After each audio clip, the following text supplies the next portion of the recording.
عزیز سامعین محترم، عید قربان کی آمد ہے، تو اس حوالے سے آج ہم قربانی کے فضائل آپ کے سامنے کچھ عرض کریں گے، اور اگلے جمعے انشاءاللہ قربانی کے مسائل بیان کریں گے۔ فضائل اس لیے پہلے رکھیں تاکہ بندہ فضیلت سنے اور اس کے دل میں قربانی کرنے کا شوق پیدا ہو، اور پھر مسائل اس لیے بیان کریں گے تاکہ لوگوں کو پتہ چلے کہ جو قربانیاں ہم نے خریدی ہیں یا خریدنی ہیں وہ کس طرح کی ہونی چاہیے۔ اللہ تعالیٰ کی بارگاہ میں دعا ہے اللہ تعالیٰ سن سنا کے عمل کر کے آگے پہنچانے کی توفیق عطا فرمائے۔ عزیز سامعین محترم، یہ جو لفظ قربانی ہے یہ جب سے دنیا بنی ہے اس وقت سے یہ چلا آ رہا ہے۔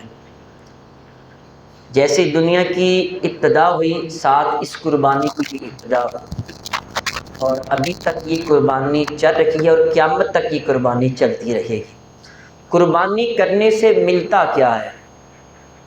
قربانی کرنے سے اللہ ملتا ہے، اللہ کا قرب ملتا ہے، اللہ قریب ہو جاتا ہے، ہم اللہ کے قریب ہو جاتے ہیں۔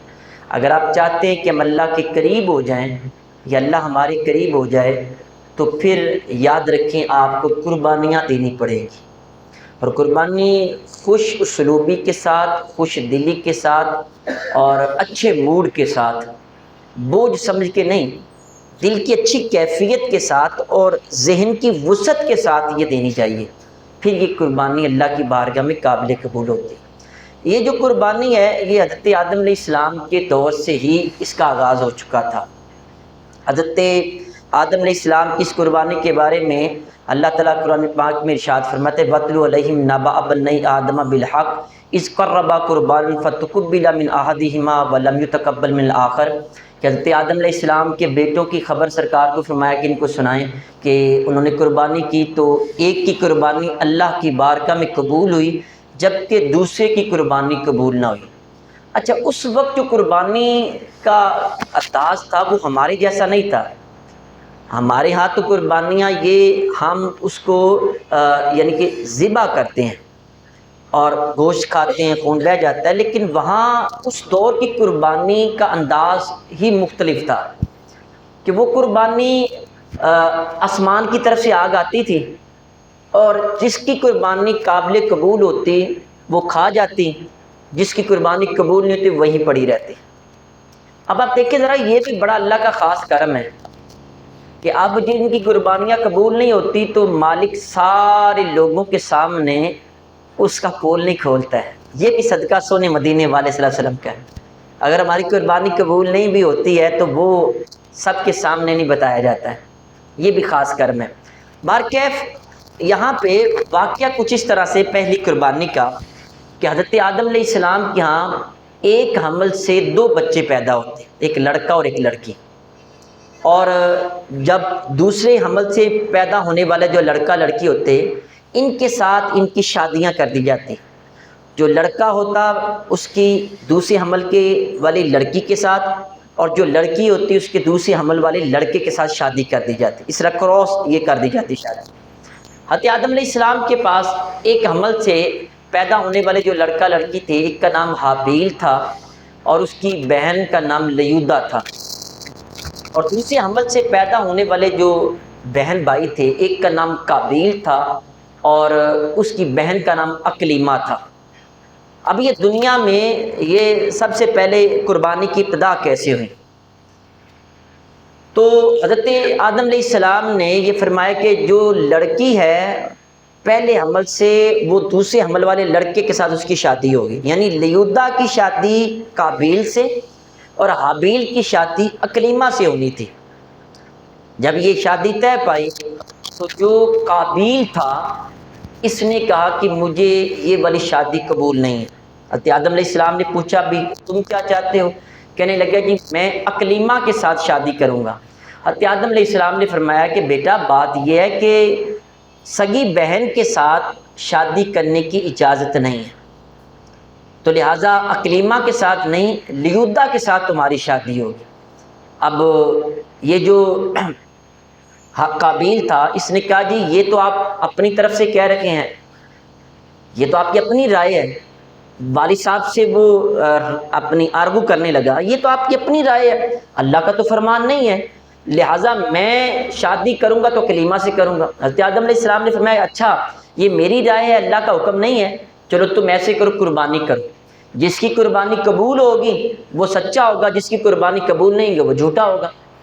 کیونکہ جو حابیل تھا وہ کلیمہ سے شادی کرنا چاہتا تھا آپ کے حکم کے مطابق، اور یہ نہیں چاہتا تھا لیودا سے، یہ اپنی بہن سے شادی کرنا چاہتا تھا۔ فرمایا کہ تم دونوں بھائی قربانی کرو، جس کی قربانی اللہ کے ہاں قابل قبول ہوگی وہ سچا ہوگا، جس کی قربانی قابل قبول نہیں ہوگی وہ جھوٹا ہو جائے گا۔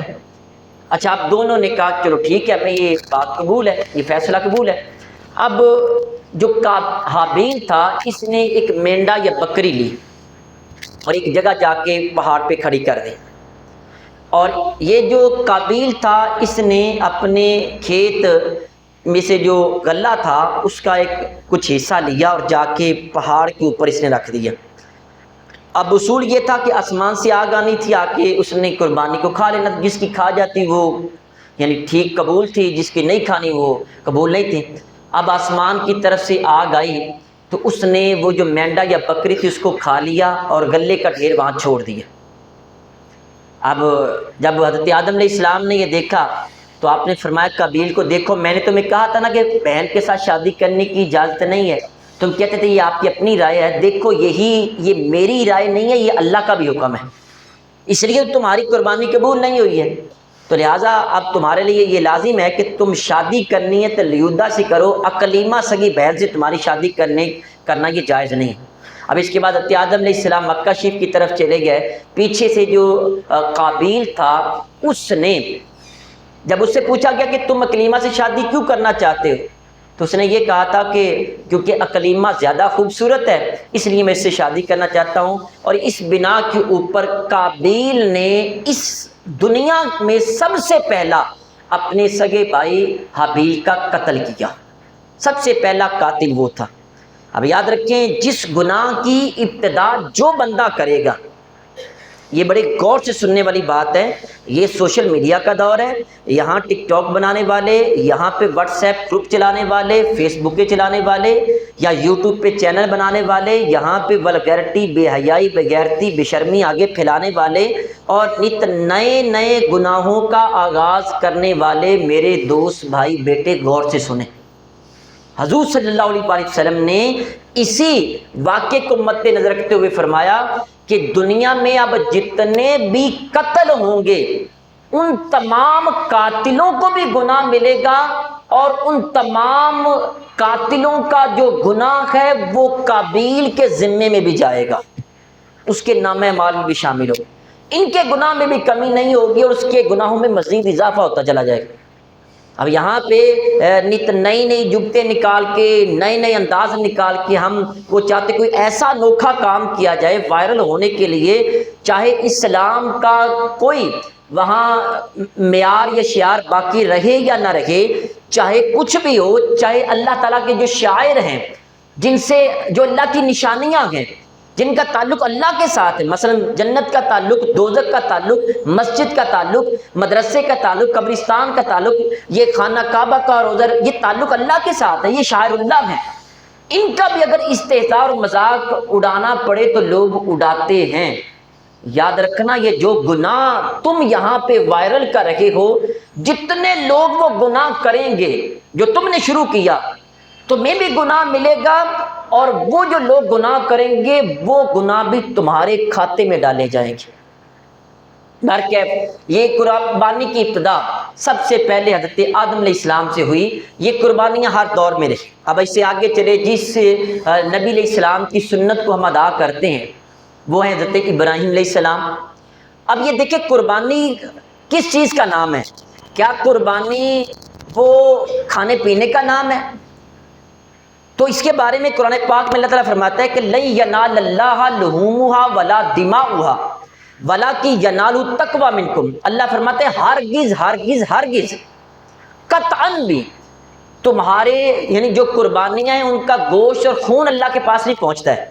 آپ دیکھیں، آپ چھری پھیرتے ہیں، جانور ذبح کرتے، چھوٹا ہو بڑا ہو کوئی بھی ہو، آپ ذبح کرتے ہیں، خون بہہ کے نالیوں میں چلے جاتا ہے، گوشت آپ کھا لیتے ہیں، کھال کو استعمال میں لیتے ہیں، ایون کہ اس کی وہ چیزیں جو کھانے حرام ہیں ان کو بھی کسی نہ کسی طریقے سے استعمال میں لایا جاتا ہے۔ ایچ اینڈ ایوری تھنگ وہ اس کی قابل استعمال ہے۔ جو کھانے کے قابل نہیں وہ کسی اور چیز کو استعمال کر سکتے ہیں آپ، اس کی رگیں ہیں ان کا بھی استعمال ہوتا ہے۔ تو ساری چیزیں ہم بھی استعمال کرتے ہیں، تو اللہ کے پاس کیا پہنچا؟ میں نے آپ کے سامنے عرض کیا، پہلے دور میں قربانیاں یہ تھی کہ آسمان سے آگ آتی، بکرا لے کے چلی جاتی، وہ تو قربانی سمجھ میں آتی ہے نا کہ قربانی اللہ لے گیا، آگ آئی لے کے چلی گئی۔ لیکن یہ کیسی قربانی ہے کہ گوشت بھی ہم نے کھا لیا، کھال بھی ہم نے استعمال کر لی، ہر چیز استعمال کر لی، اور اللہ فرماتا ہے کہ تمہاری قربانی میرے پاس پہنچ گئی۔ اور یہاں اللہ فرماتا ہے کہ تمہارا قربانی کا نہ خون میرے پاس پہنچتا ہے اور نہ اس کا گوشت میرے پاس پہنچتا ہے۔ مالک پھر پہنچتا کیا ہے؟ فرمایا وَلَٰكِن يَنَالُ التَّقْوَىٰ مِنكُمْ، تمہارے دلوں کا جو تقویٰ ہے، یعنی جو کیفیت ہے تمہارے دل کی، وہ اللہ کے پاس پہنچتی۔ اب میں یہاں رک کے تھوڑا سا عرض کر دوں، ہمارے ہاں جب یہ قربانیاں کی جا رہی ہیں، ابھی انتہائی مہنگائی کا دور ہے، عام سے عام جو چھوٹا بکرا جو ہے نا وہ 60-70 ہزار سے شروع ہو رہا ہے، یعنی کہ لاکھوں روپے کا حصہ جو ہے نا وہ عام جانور کا 3-3.5 من کا وہ بھی تقریباً 25-30 ہزار کا ہو گیا ہے۔ یعنی مہنگائی کا دور ہے اور عام لوگوں کی تنخواہ 40-50 ہزار روپے، وہ کیا کریں گے؟ تو لیکن جن کے پاس ہیں وہ لوگ یعنی کہ پسو پیش کر رکھے ہیں، دائیں بائیں آگے پیچھے آئیں بائیں شائیں کرنے کی کوشش کر رکھے ہیں۔ بھائی یاد رکھیں یہ اللہ تبارک و تعالیٰ کی طرف سے تمہارے اوپر فرض ہے۔ جس مالک نے تمہیں لاکھوں روپیہ دیا ہے وہی مالک کہہ رہا ہے کہ اس میں سے اتنے پیسے نکال کے میری بارگاہ میں قربانی کرو۔ گوشت بھی تم نے کھانا ہے، مزے بھی تم نے اڑانے ہیں، لیکن اللہ کے پاس نہ گوشت نہ خون پہنچتا ہے۔ پھر پہنچنا کیا ہے بھائی؟ وہ دل کی کیفیت پہنچنی۔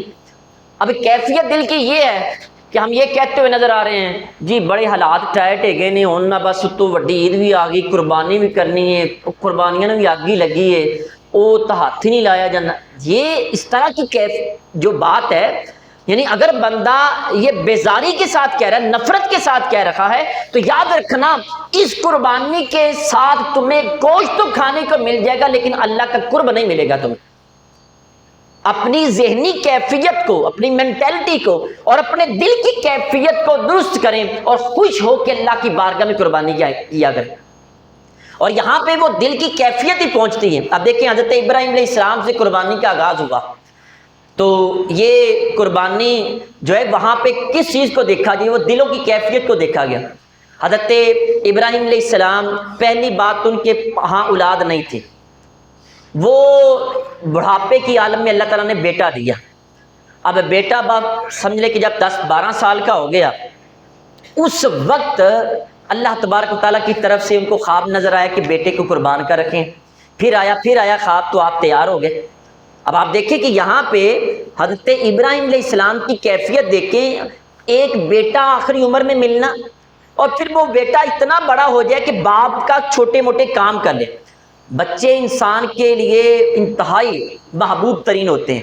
میں اکثر یہ اب بات کہتا ہوا نظر آتا ہوں کہ بندے کی زندگی لڑکے لڑکی کی تب تک اپنی ہے جب تک شادی نہیں ہوتی، اور جب شادی ہو جاتی ہے تو پھر بھی ایک حد تک ان کی زندگی اپنی اپنی رہتی ہے، لیکن جب اولاد ہو جائے نہ ماں اپنی زندگی گزارتی ہوئی نظر آتی ہے نہ باپ اپنی زندگی گزارتے ہوئے نظر آتا ہے، دونوں وہ اپنی اولاد کے غلام ہوتے ہیں۔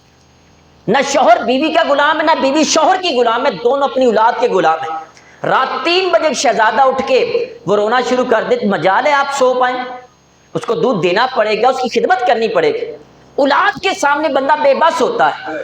تو حضرت ابراہیم علیہ السلام بیٹا اتنا بڑا ہو جائے کہ وہ چھوٹے موٹے کام بھی کرے، بندے کی محبت اور بھی بڑھ جاتی اور ایج بھی زیادہ ہو، اور اوپر سے اللہ تعالیٰ کی طرف سے حکم آ جائے کہ ابراہیم تم نے قربانی کرنی ہے۔ کس کی کرنی ہے؟ مینڈے کی نہیں، بکرے کی نہیں، اپنے بیٹے کی کرنی ہے۔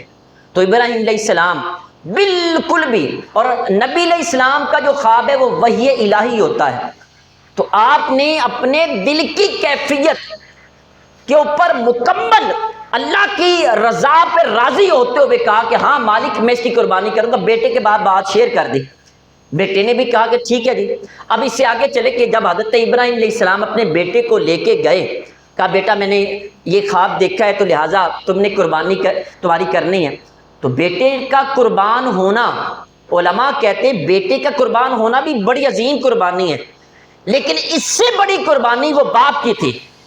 بیٹا قربان ہو کے تو اللہ کے پاس پہنچ جانا تھا، بیٹے نے قربان ہو کے تو اللہ کے پاس پہنچ جانا تھا۔ حضرت ابراہیم علیہ السلام تو بڑھاپے کی عمر میں تھے، پہلے بیٹا بڑھاپے کی عمر میں ملا، اب ملنے کے بعد پھر بیٹا جب تھوڑا سا بڑا ہوا پھر اللہ کے پاس چلا جائے، تو بتائیں ایک دفعہ مرنا آسان ہے کہ بار بار مرنا آسان ہے؟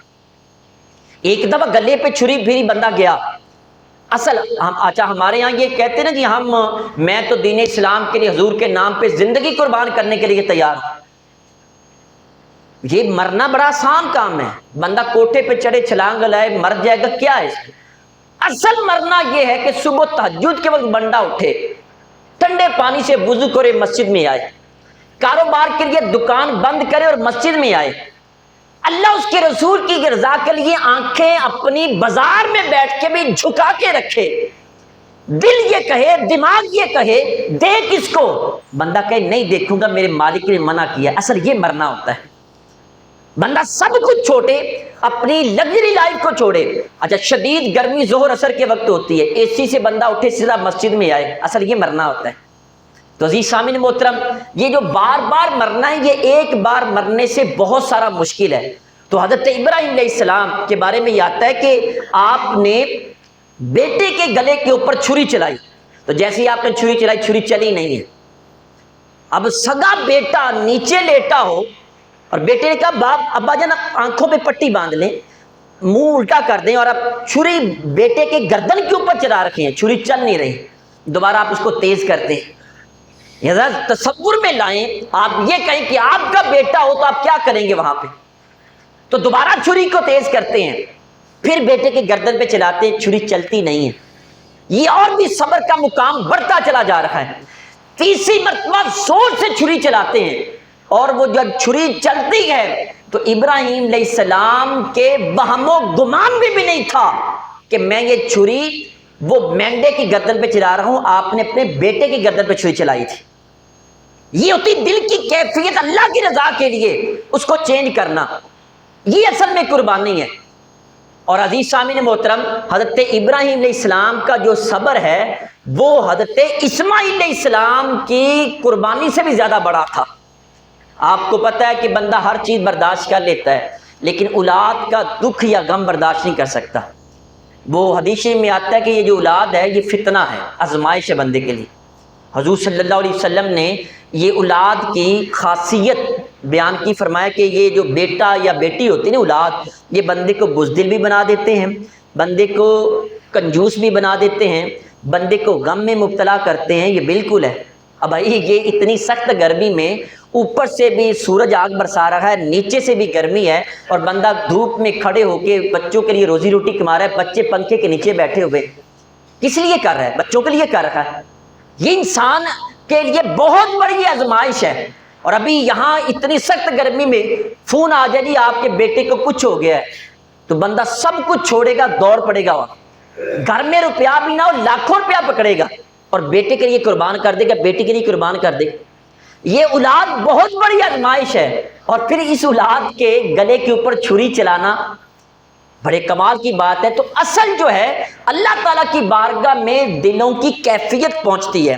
اسی لیے عزیز سامعین محترم، جو اللہ تعالیٰ کی نشانیاں ہیں وہاں اللہ تعالیٰ نے ذکر کیا کہ وَمَن يُعَظِّمْ شَعَائِرَ اللَّهِ فَإِنَّهَا مِن تَقْوَى الْقُلُوبِ، جو اللہ تبارک و تعالیٰ کی نشانیوں اور یادگاروں کا پورا احترام کرتا ہے، اس کے احترام کو قائم رکھتا ہے، تو ان شاعر کا یہ احترام دلوں کی پرہیزگاری سے ہوا کرتا ہے۔ اس کا تعلق دلوں کی پرہیزگاری سے۔ میں نے یہ عرض کیا کہ قربانی مطلب دل کی کیفیت ہے۔ اسی طرح ایک اور جگہ اللہ تعالیٰ ارشاد فرماتا ہے کہ ان صلاتی و نسکی و محیای و مماتی للہ رب العالمین، کہ محبوب صلی اللہ علیہ وسلم فرما دیجئے میرا نماز پڑھنا، میری نسک امام جساس رحمۃ اللہ علیہ فرماتے ہیں اس سے مراد اضحیہ یعنی قربانی ہے۔ اور مزید وضاحت کرتے ہیں کہ ہر وہ چیز جو قربان اس لیے کی جائے کہ اللہ کا قرب مل جائے اس کو نسک کہتے ہیں۔ پیسہ ہو، قربانی ہو، کوئی بھی چیز وہ قربان کر کے اللہ کا قرب حاصل کیا جو اس کو نسک کہتے ہیں۔ یا اللہ میری نماز پڑھنا، میرا قربانی کرنا، میرا زندہ رہنا، میرا مرنا صرف اور صرف وہ جو جہانوں کو پالنے والا رب ہے اس کی رضا کے لیے، اور دوسری یہ قربانی یہ فرض ہے، یہ واجب ہے۔ قرآن پاک میں اللہ تبارک و تعالیٰ فرماتا ہے کہ فَصَلِّ لِرَبِّكَ وَانْحَرْ، کہ اے محبوب صلی اللہ علیہ وآلہ وسلم، یعنی کہ ان کو فرما دے فَصَلِّ لِرَبِّكَ، اپنے رب کے لیے نماز بھی پڑھیں اور قربانی بھی کریں۔ اس کے بارے میں مفسرین کہتے ہیں کہ فَصَلِّ لِرَبِّكَ نماز سے مراد عید الاضحیٰ کی نماز ہے، اور وَانْحَرْ قربانی کرنے سے مراد یہ عید الاضحیٰ کے موقع کے اوپر قربانی کرنا ہے، اور یہ ضروری ہے، یہ واجب ہے۔ اور اسی طرح امام حسن بصری رحمۃ اللہ علیہ بھی اس کے بارے میں فرماتے ہیں کہ یہاں اس آیت میں فَصَلِّ لِرَبِّكَ، ربک سے مراد نماز عید الاضحیٰ ہے، اور وَانْحَرْ سے مراد یہ قربانی ہے، تو لہٰذا یہ دونوں یہ واجب ہیں۔ اور دوسری اس کے وجوب کے اوپر یہ بھی بات دلالت کرتی ہے کہ حضور علیہ الصلوۃ والسلام کے ارشاد ہے، فرمایا کہ من کان لہ ساۃ ولم یضحی فلا یقربن مصلانا، حضور علیہ الصلوۃ والسلام نے فرمایا کہ جس شخص کے پاس قوت، طاقت اور وسعت ہو، یعنی اس کے حالات ٹھیک ہیں، صاحب نصاب ہے، قربانی اس کے اوپر لازم ہے، اس کے باوجود وہ قربانی نہ کرے، تو اگلے ذرا لفظ دیکھیں کتنے سخت ہیں، فرمایا کہ ولا فلا یقربن مصلانا، جس دن عید الاضحیٰ کی نماز پڑھی جانے لگے تو خبردار وہ بندہ ہماری عیدگاہ کے قریب نہ آئے، جس نے قربانی نہیں کری ہماری عیدگاہ کے قریب نہ آئے۔ مسلمان ہی جاتے ہیں عیدگاہ میں، تو فرمایا اگر قربانی نہیں کرنی، سرکار نے فرمایا خبردار ہماری عیدگاہ کے قریب نہ آئے۔ تو اس سے بھی پتہ چلا کہ یہ قربانی ضروری اور لازم اور واجب ہے، جس بندے کے اوپر واجب ہے اس کو کرنا چاہیے۔ اور یہ میں اس لیے یہ وضاحت کر رہا ہوں، میں آج کے دور میں جو فتنہ ہے اس کے بارے میں کچھ ذکر کروں گا۔ ایک اور روایت حضور صلی اللہ علیہ وسلم نے یہ فرمایا، آپ نے فرمایا کہ من ذبح قبل الصلاۃ فلیعد مکانہا اخرى، فرمایا کہ جو بندہ عید والے دن قربانی عید کی نماز پڑھنے سے پہلے کر دے، یعنی عید نماز پڑھنے سے پہلے قربانی کر دے، تو فرمایا کہ وہ اس کی جگہ پہ دوسرا جانور ذبح کرے کیونکہ اس کی قربانی نہیں ہوئی ہے۔ تو اگر یہ قربانی یہ سنت خالی ہوتی تو حضور علیہ الصلوۃ والسلام فرماتے نہیں ٹھیک ہے چلو عید سے پہلے بھی کر لی، خیر اللہ قبول کرے گا، نہیں، اس کا مطلب یہ واجب ہے، اسی لیے فرمایا وہ قربانی کو لٹائے گا اور قربانی دوبارہ کرے گا۔ اب عزیز سامعین محترم، میں نے تقریباً 15-20 منٹ آپ کے سامنے قرآن کی آیات اور حدیث ذکر کی ہیں کہ قربانی یہ واجب ہے، لیکن یاد رکھیں یہاں کچھ روغن خیال، اپنے آپ کو جو لبرلز کہتے ہیں، روشن خیال کہتے ہیں، وہ فتنہ موجود ہے۔ میں اکثر یہ خدمت خلق والوں کو، کچھ حضرات ایسے میں ان کو فتنہ خدمت خلق کہتا ہوں، بھئی نماز نہ پڑھو لوگوں کی خدمت کرو، تو میں یہ کہتا ہوں نمازاں تہاڈے ابے نے پڑھنی ہے، نماز نہ پڑھو، روزہ نہ رکھو، حج نہ کرو، زکوٰۃ نہ دو، عمرہ نہ کرو، آپ میلاد شریف نہ کرو، آپ 11ویں شریف کا ختم نہ دلاؤ، آپ یہ ایسے کام نہ کرو، صدقہ و خیرات نہ کرو، کیا کرنا ہے؟ کسی کے غریب کی بیٹی کی شادی کر لو، کسی کے گھر میں راشن دے دو۔ اور بھائی ہم نے کب منع کیا ہے راشن دینے سے؟ غریب کی بیٹی کی شادی کے لیے پیسے دینا ہم نے کب منع کیا ہے؟ وہ بھی کریں لیکن نماز بھی پڑھیں، روزہ بھی رکھیں، قربانی بھی کریں، حج بھی کریں، زکوٰۃ بھی دیں، عمرہ بھی کریں۔ اب اگر کوئی روغن خیال یہ کہے کہ بھائی 15 لاکھ روپیہ لگا کے تم نے حج کرنے جانا ہے تو تم اس 15 لاکھ روپے کے پیکٹ بنا کے لوگوں کے گھروں میں تقسیم کر دو، اللہ خوش ہوگا، تو وہ حکم کس نے دیا ہے حج کرنے کا؟ وہ بھی تو اللہ نے دیا ہے۔ اب میں آپ سے پوچھنا چاہتا ہوں، جب یہ آیات جتنی میں نے آپ کے سامنے پڑھی ہیں فَصَلِّ لِرَبِّكَ وَانْحَرْ، کیا جب یہ آیہ مبارکہ نازل ہو رہی تھی کیا اس وقت مدینہ شریف میں کوئی غریب موجود نہیں تھا؟ کیا حضور علیہ الصلوۃ والسلام کو پتہ نہیں تھا غریبوں کی مدد کرنی ہے، لہذا قربانی رہنے دے؟ اور بھائی یہ اللہ نے حکم دیا ہے، اور یہ آج کے دور میں فتنہ موجود ہے، بھائی قربانیاں نہ کریں، حج نہ کریں، عمرے نہ کریں، آپ یہ غریبوں کی مدد کر دیں، بالکل غلط۔ آپ غریبوں کی مدد کریں وہ علیحدہ کام ہے، لیکن یہ میرے رب کا حکم ہے، یہ علیحدہ کام ہے۔ قربانی کرنے سے ملتا کیا ہے؟ میں نے شروع میں عرض کیا قربانی کرنے سے اللہ ملتا ہے، قربانی کرنے سے اللہ ملتا ہے۔ اور جو آپ اس طرح غریبوں کی مدد کر کے وہ 50 پیکٹ بناتے ہیں اور 500 تصویر اترواتے ہیں اور پورے علاقے کا میڈیا بھی وہاں اکٹھا کر لیتے ہیں اور پھر مختلف پوز بنواتے ہیں، تو بتائیں وہ جس کے لیے تم نے دیا ہے، جس کو دکھانے کے لیے، اسی کا تمہیں اجر دنیا میں مل گیا، آخرت میں ککھ بھی نہیں ملے گا۔ عزیز سامعین محترم، قربانیاں واجب ہیں. کوئی بندہ اگر یہ کہے جی قربانی نہ کرو تو آپ یہ غریبوں میں دے دیں، تو گوشت کون سا بندہ خود کھاتا ہے؟ وہ بھی تو غریبوں میں دیتا ہے. اگر آپ دیکھیں کہ یہاں ایک جو سرکل ہے، ویلتھ سرکل، دولت کا جو ایک چکر ہے، کیسے روٹیٹ ہوتا ہے کہ آپ نے قربانی کی ہے. یہ جنوبی پنجاب کی طرف سے جتنے غریب علاقے ہیں، ہزاروں کی تعداد میں غریب سارا سال جانور پالتے ہیں، اور ان کی روزی روٹی کا سارا انحصار اسی کے اوپر ہوتا ہے. عید آئے گی، ہمارے وہ بچے کٹے بکیں گے، آگے جائیں گے، اور ہمارا وہ گھر کا چولہا سارا سال کا جلے گا. کیا یہ غریبوں کی مدد نہیں ہے؟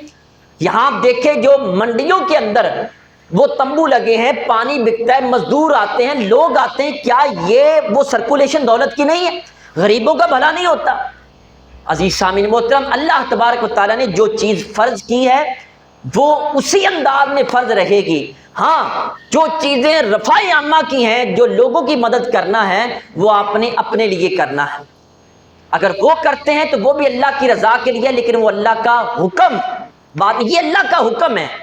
نماز پڑھنا اللہ کا حکم ہے، روزہ رکھنا. اور میں یہاں پہ یہ بھی عرض کر دوں، کچھ لوگ یہاں نوجوان نسل کو ٹریپ کرتے ہیں، جی نہیں جی یہ والا کام بڑا اچھا ہے، ادھر نماز کھڑی ہے، ادھر وہ کسی کی خدمت کر رکھے ہیں. تو کیا یہ والا کام سرکار دو عالم صلی اللہ علیہ وسلم نے نہیں کیا؟ کیا لوگوں کی خدمت سرکار نے نہیں کی؟ صحابہ اکرام نے کی؟ کیا انہوں نے نماز چھوڑ دی؟ انہوں نے تو میدان جنگ میں بھی نماز نہیں چھوڑی ہے. تو عزیز سامعین محترم، جو اللہ تعالیٰ کی طرف سے چیزیں فرض ہوں وہ کرنا